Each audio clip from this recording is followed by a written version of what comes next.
नमस्कार दर्शक बंधु आपणकर जदि मीन राशि तेबे एही कार्यक्रमटी आपणक पई बहुत अधिक गुरुत्वपूर्ण रही कारण एही वीडियो रे आपणकर संपूर्ण मार्च मास सहित एप्रिल मासटी केमिति रहिबो एवं कौन परिवर्तन आसिबो आपणक जीवन रे ता सहित ग्रह मानक गोचर रे जो बड़ परिवर्तन हेछि आपणक पई केउ भली परिस्थिति आनिबो केमिति रहिबो एही मार्च मास एवं केउ क्षेत्र रे आपण अधिक परिवर्तन देखिबे ता सहित आपणकर राशिटी मीन हेले मध्य आपणक नक्षत्र अनुଯାୟୀ शुभ प्रभाव पड़िबो ना अशुभ प्रभाव पड़िबो एवं सबुठारु बड़ कथा हेउछि कोन रहिछि प्रतिकार जहाँ आपणकर अशुभत्व को दूर करिबारे साहाय्य करिबो एवं शुभाशुभ फल को द्विगुणित करिबो एही वीडियो रे विस्तृत भाव रे आलोचना करिबा।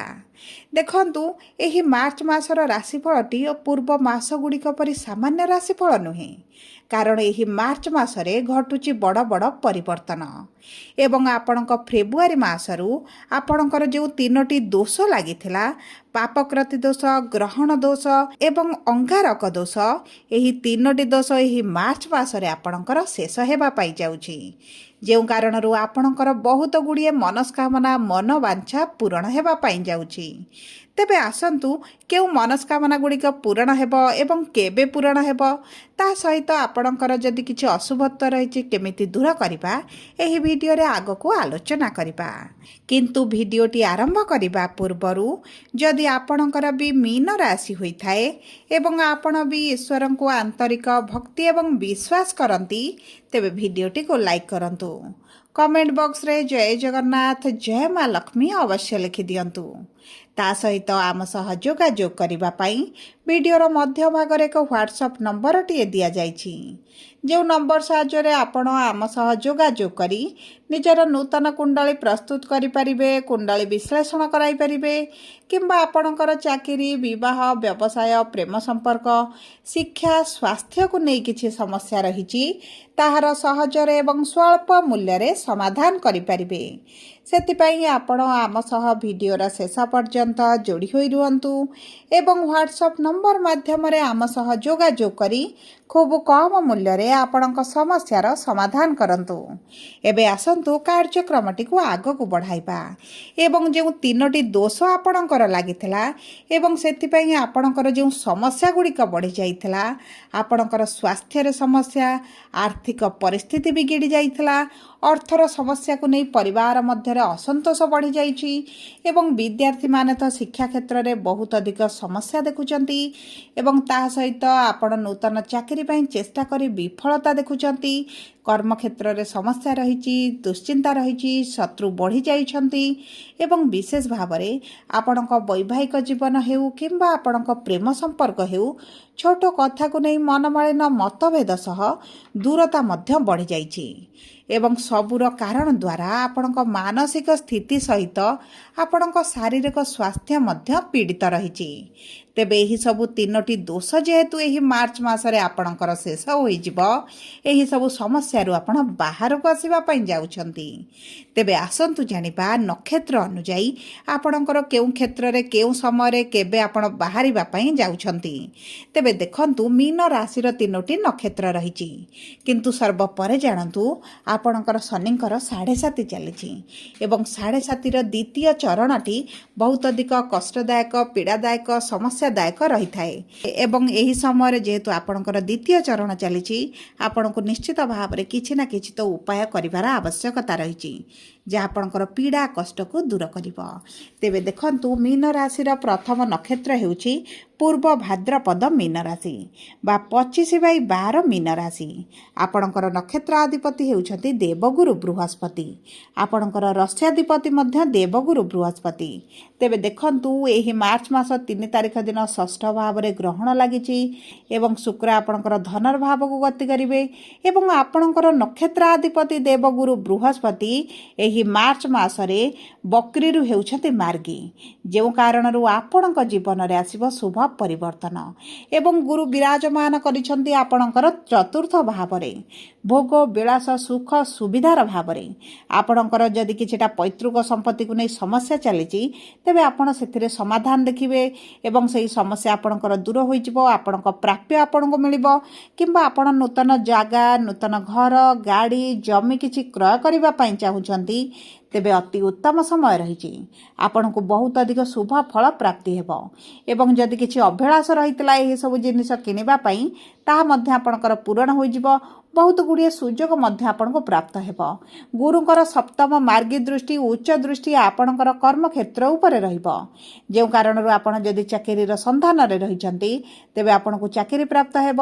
ନୂତନ ବ୍ୟବସାୟ କରିବାକୁ ଚାହୁଁଥିଲେ ନୂତନ ବ୍ୟବସାୟ ମଧ୍ୟ କରିବେ। ବିଶେଷ ଭାବରେ ଯେଉଁ ମୀନ ରାଶିର ବ୍ୟକ୍ତିମାନେ ସରକାରୀ ଚାକିରି ପାଇଁ ପରୀକ୍ଷା ଦେଉଛନ୍ତି ଇଣ୍ଟରଭ୍ୟୁ ଏଣ୍ଟ୍ରାନ୍ସ ଦେଉଛନ୍ତି ସେମାନଙ୍କ ସରକାରୀ ଚାକିରି ହେବାର ଅତି ପ୍ରବଳ ଯୋଗ ବନୁଛି। ବିଶେଷ ଭାବରେ 15 ମାର୍ଚ୍ଚ ପରଠାରୁ ଆପଣଙ୍କ ପାଇଁ ବହୁତ ଗୁଡ଼ିଏ ସୁବର୍ଣ୍ଣ ସୁଯୋଗ ମାନ ଆସିବ। ତା ସହିତ ଯଦି ଆପଣଙ୍କ ଶିକ୍ଷା କ୍ଷେତ୍ରରେ ନୂତନ ଡିସିସନ୍ ନେବା ପାଇଁ ଚାହୁଁଛନ୍ତି ବଡ଼ ପରିବର୍ତ୍ତନ କରିବା ପାଇଁ ଚାହୁଁଛନ୍ତି ତେବେ ମଧ୍ୟ ଉତ୍ତମ ରହିବ। ଆପଣଙ୍କ କର୍ମକ୍ଷେତ୍ରରେ ମାନ ସମ୍ମାନ ବୃଦ୍ଧି ହେବା ସହିତ ଆପଣଙ୍କ ଦରମା ବୃଦ୍ଧି ହୋଇପାରେ ପୋଷ୍ଟରେ ମଧ୍ୟ ଇନକ୍ରିମେଣ୍ଟ ହୋଇପାରେ। ଏବେ ଆସନ୍ତୁ ଜାଣିବା ଆପଣଙ୍କର ଦ୍ୱିତୀୟ ନକ୍ଷତ୍ର ଉତ୍ତର ଭାଦ୍ରପଦ ମୀନ ରାଶି 26/12 ଏହି ନକ୍ଷତ୍ରର ବ୍ୟକ୍ତିବିଶେଷଙ୍କର ନକ୍ଷତ୍ରାଧିପତି ହେଉଛନ୍ତି ଶନି ଏବଂ ଶନି ବିରାଜମାନ କରିଛନ୍ତି ଆପଣଙ୍କ ରାଶିରେ ଆପଣଙ୍କ ପ୍ରଥମ ଭାବରେ।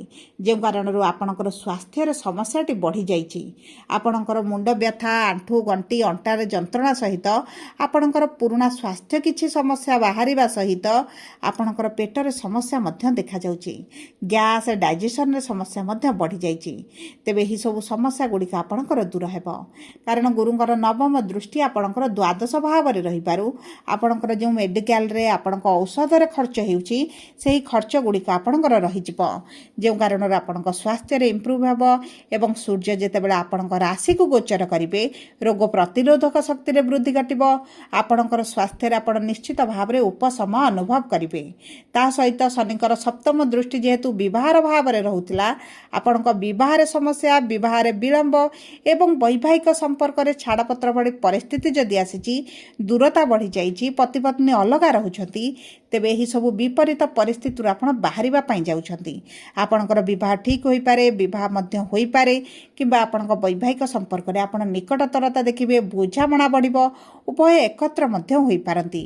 ତା ସହିତ ଯେଉଁମାନେ ପ୍ରେମ ବିବାହ କରିବା ପାଇଁ ଚାହୁଁଥିଲେ ସେମାନଙ୍କ ପାଇଁ ମଧ୍ୟ ଭଲ ସମୟ ରହିଛି। ବିଶେଷ ଭାବରେ ଯେଉଁ ବ୍ୟକ୍ତିମାନେ ଦ୍ୱିତୀୟ ବିବାହ କରିବା ପାଇଁ ଚାହୁଁଥିଲେ ଆପଣଙ୍କ ପାଇଁ ତ ଅତି ଉତ୍ତମ ସମୟ ରହିଛି। ଆପଣଙ୍କର ବିବାହ ଦ୍ୱାରା ମଧ୍ୟ ଆପଣ ଲାଭକୃତ ହେବେ ଧନର ଆଗମନ ରହିଛି ଏବଂ ଦେଖନ୍ତୁ ଯଦି ଆପଣଙ୍କର ଅର୍ଥ କେଉଁଠି ଫସିକି ରହିଛି ବୁଡ଼ି ରହିଛି ଆପଣଙ୍କୁ ତାହା ମିଳିବାର ମଧ୍ୟ ସମ୍ଭାବନାଟି ଦେଖାଯାଉଛି। ଏବେ ଆସନ୍ତୁ ଜାଣିବା ରେବତୀ ମୀନ ରାଶି ବା 27/12 ମୀନ ରାଶିର ବ୍ୟକ୍ତିବିଶେଷଙ୍କର ଆଗାମୀ ଦିନଟି କିଭଳି ରହିବ। ଦେଖନ୍ତୁ ବୁଧ ହେଉଛନ୍ତି ଆପଣଙ୍କର ନକ୍ଷତ୍ରାଧିପତି ଏବଂ ବୁଧ ଦ୍ୱାଦଶ ଭାବରେ ବିରାଜମାନ କରିଛନ୍ତି। ଆପଣ ଯଦି ବିଦେଶରେ ଯିବାକୁ ଚାହୁଁଥିଲେ ପାଠ ପଢ଼ିବା ପାଇଁ ହେଉ ଚାକିରି ପାଇଁ ହେଉ ତେବେ ଆପଣଙ୍କ ପାଇଁ ରାସ୍ତା ପ୍ରଶସ୍ତ ହୋଇଯିବ ସମସ୍ୟା ଗୁଡ଼ିକ ଦୂର ହୋଇଯିବ। ଆପଣ ବିଦେଶରେ ରହି ଭଲ କ୍ୟାରିୟର ମଧ୍ୟ ଆପଣଙ୍କର ବନାଇବେ। ଯଦି ଆପଣ ପୂର୍ବରୁ ବିଦେଶରେ ରହିଛନ୍ତି ତେବେ ଆପଣଙ୍କ କ୍ୟାରିୟରରେ ଗ୍ରୋଥ ଆସିବା ସହିତ ଆପଣଙ୍କର ଯଦି ସେଠାରେ କିଛି ସମସ୍ୟା ରହିଛି ତେବେ ମଧ୍ୟ ଆପଣଙ୍କର ସେହି ସମସ୍ୟା ଗୁଡ଼ିକ ଦୂର ହୋଇଯିବ। ଏବଂ ଦେଖନ୍ତୁ ଯଦି ଆପଣ ତୀର୍ଥଯାତ୍ରା କରିବା ପାଇଁ ଚାହୁଁଥିଲେ ଦୂରଯାତ୍ରା କରିବା ପାଇଁ ଚାହୁଁଥିଲେ ତେବେ ଆପଣଙ୍କ ପାଇଁ ବହୁତ ଭଲ ସମୟ ରହିଛି। ବିଶେଷ ଭାବରେ ଯେଉଁମାନେ ମେଡ଼ିକାଲ ଫିଲ୍ଡରେ ଅଛନ୍ତି କିମ୍ବା କାଉନ୍ସିଲର ଅଛନ୍ତି ଟିଚର ଅଛନ୍ତି ସୋସିଆଲ ମିଡ଼ିଆରେ ଅଛନ୍ତି ଇନଫ୍ଲୁଏନ୍ସର ଅଛନ୍ତି କିମ୍ବା ଆପଣ ଅନଲାଇନ୍ ରିଲେଟେଡ୍ କିଛି କାରବାର କରୁଛନ୍ତି ବିଶେଷ ଭାବରେ ବୈଦେଶିକ ମୁଦ୍ରା ରୋଜଗାର କରୁଛନ୍ତି ତେବେ ଆପଣଙ୍କ ରୋଜଗାରରେ ବଢ଼ତି ଦେଖିବେ ଏବଂ ଆପଣଙ୍କ ମାନ ସମ୍ମାନ ବଢ଼ିବା ସହିତ ନିଜର ନୂତନ ପରିଚୟ ସୃଷ୍ଟି କରିବେ ଏବଂ ବହୁତ ବଡ଼ ବଡ଼ ଲୋକଙ୍କ ସହିତ ଆପଣଙ୍କର ପରିଚିତ ବଢ଼ିବ ଯୋଗାଯୋଗ ବଢ଼ିବ। ଯେଉଁ କାରଣରୁ ଆପଣଙ୍କ କର୍ମକ୍ଷେତ୍ରରେ ସଫଳତା ସହିତ ଆପଣଙ୍କ ଆର୍ଥିକ କ୍ଷେତ୍ରରେ ଶୁଭ ପରିବର୍ତ୍ତନ ଦେଖିବେ। ଅର୍ଥ ସେଭିଂସ୍ କରିବେ ଅଯଥାରେ ଖର୍ଚ୍ଚ ବଢ଼ୁଥିଲା ସେହି ଖର୍ଚ୍ଚ ଗୁଡ଼ିକ ଆପଣଙ୍କର ବଞ୍ଚିବ ଏବଂ ଦେଖନ୍ତୁ ଅଚାନକ ଧନ ଲାଭ ହୋଇପାରେ ଧନ ପ୍ରାପ୍ତି ହୋଇପାରେ ଯାହା ଆପଣଙ୍କ ପାଇଁ ବହୁତ ଅଧିକ ଶୁଭଦାୟକ ରହିବ। ତେବେ ସବୁ ପରେ ଦେଖନ୍ତୁ ଗୁରୁଙ୍କର ଗୋଚର ଆପଣଙ୍କ ପାଇଁ ଯାଦୁ ଭଳି କାର୍ଯ୍ୟ କାର୍ଯ୍ୟ କରିବ ଏବଂ ଅଶୁଭତ୍ୱକୁ ଦୂର କରି ଶୁଭାଶୁଭ ଫଳ ବୃଦ୍ଧି କରିବା ପାଇଁ ଆପଣ ପ୍ରତିଦିନ ଗୁରୁଙ୍କର ବୀଜ ମନ୍ତ୍ର 108 ଥର ପାଠ କରନ୍ତୁ। ଶନିବାର ଦିନ ଶନିଙ୍କ ମନ୍ଦିରରେ ସୋରିଷ ତେଲର ଦୀପ ଅର୍ପଣ କରନ୍ତୁ ଏବଂ କାଉଙ୍କୁ କିଛି ଖାଦ୍ୟ ଖାଇବା ପାଇଁ ଦିଅନ୍ତୁ। ଗରିବ ଲୋକମାନଙ୍କୁ କମ୍ବଳ ହେଉ, ଖାଦ୍ୟ ହେଉ, ଜଳ ହେଉ ଆପଣ ଦାନ କରନ୍ତୁ। ପ୍ରଭୁ ଗଣେଶଙ୍କର ଆରାଧନା କରନ୍ତୁ, ପୂଜାର୍ଚ୍ଚନା କରନ୍ତୁ, ଲଡ଼ୁ ଦୁବ ଘାସ ଅର୍ପଣ କରନ୍ତୁ ଏବଂ ଶନିଙ୍କର ଯେହେତୁ 7.5 ଚାଲିଛି ପ୍ରତିଦିନ ହନୁମାନ ଚାଳିଶା ପାଠ କରନ୍ତୁ। ଆପଣଙ୍କ ପାଇଁ ଶୁଭଦାୟକ ରହିବ।